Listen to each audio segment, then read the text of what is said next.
Je m'appelle Léo et avec ma femme Christina, nous nous sommes rencontrés au lycée. Entre nous, ça n'a pas été le coup de foudre. C'est avec le temps que nous nous sommes rendus compte qu'il se passait quelque chose entre nous. Après le lycée, on est allé faire des études d'ingénieur à l'étranger, mais nous avons toujours gardé contact. Chaque fois qu'elle le pouvait, elle revenait me voir et on passait des moments vraiment agréables. Elle avait fini ses études et elle travaillait désormais à Londres.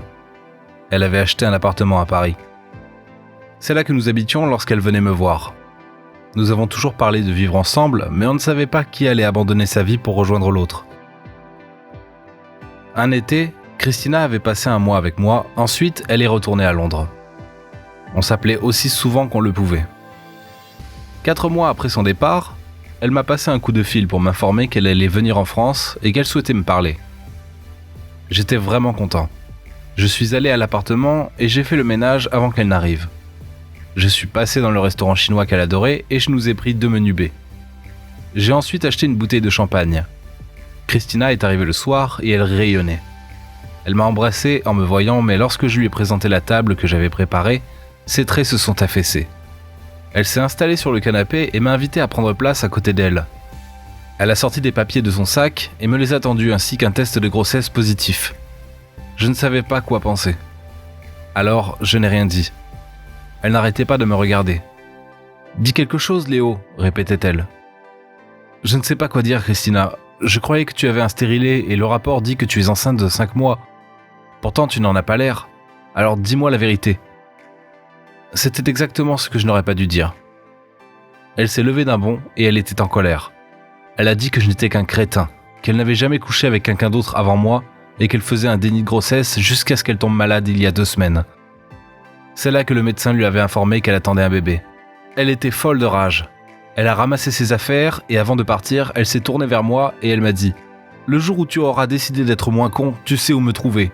Désolé pour ton plat et ton champagne, mais je ne peux plus manger du poisson cru ni boire de l'alcool maintenant. » Elle est alors partie. 4 ans se sont écoulés depuis cette nuit et je ne l'ai plus revue. Je n'ai jamais eu le courage de l'appeler ni même de prendre de ses nouvelles. La société pour laquelle je travaille organisait un séminaire de 3 jours sur les nouvelles technologies et je m'étais inscrit à ce séminaire. Il devait commencer le lundi. Alors avec mon ami Marcel, nous sommes arrivés en avance à la salle de réunion pour avoir une excellente place. Les gens commençaient à arriver et à s'installer lorsqu'un technicien est entré dans la salle avec un ordinateur portable et des dossiers dans les bras.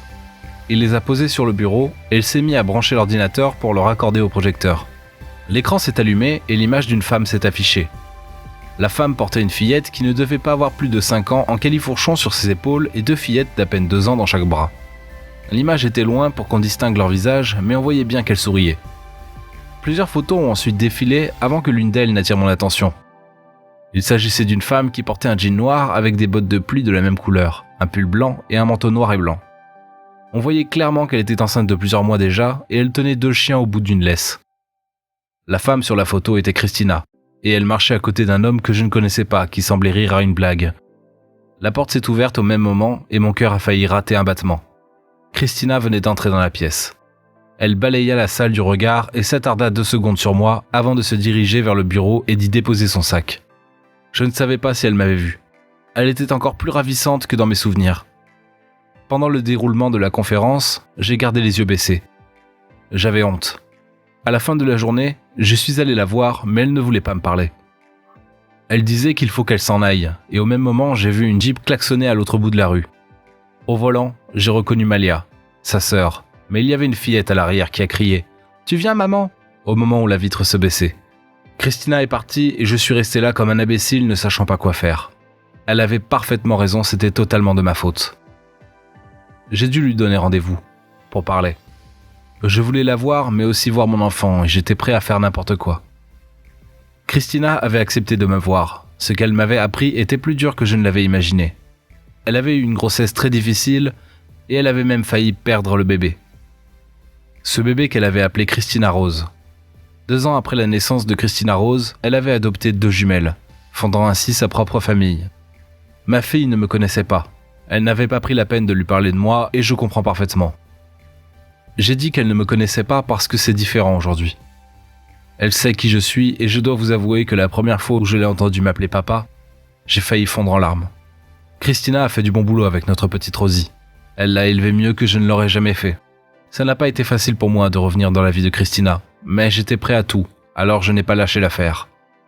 J'ai dû m'excuser plus d'une fois et prouver que je pouvais être un bon père. Ça m'a pris 2 ans, mais j'ai fini par y arriver.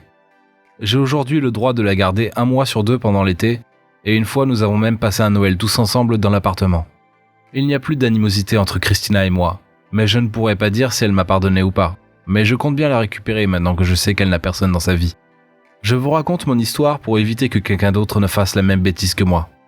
J'ai failli ne jamais connaître ma fille et perdre l'amour de ma vie. J'ai encore du chemin à parcourir, mais je sens que je suis sur la bonne voie. Bon, il faut que je vous laisse. Pour la première fois, je vais garder pas seulement Rosie, mais aussi ses sœurs pendant 1 semaine. Et j'ai promis à Christina de leur apprendre à faire du vélo sans les petits trous. Je sens qu'on va bien s'amuser.